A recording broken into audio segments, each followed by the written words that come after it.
Good evening.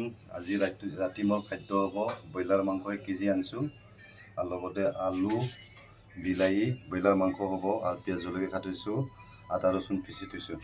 বনাবৰ কাৰণে ready আৰু মাংস এতিয়া বনাম আৰু।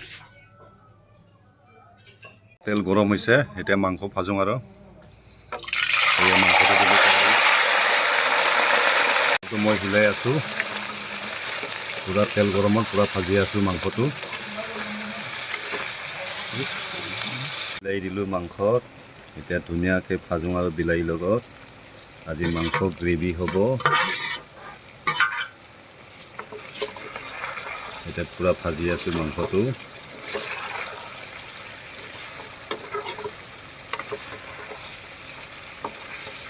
এয়ে মোৰ মাংস বনোৱা হৈছে প্ৰায়। আজি গ্ৰেভি হ'ব। এই থলা বজাৰৰ পৰা মাংসটো আনিলোঁ 1 কেজি কিনি, ধুনীয়াকৈ বনাই আছোঁ। আজি কিন্তু টেষ্টিং হ'ব দেই, বঢ়িয়াকৈ বনাইছোঁ মাংসটো।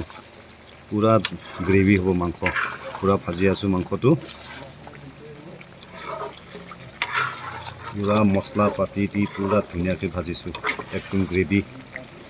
ধুনীয়া হ'ব মাংস খাবলৈ আজি।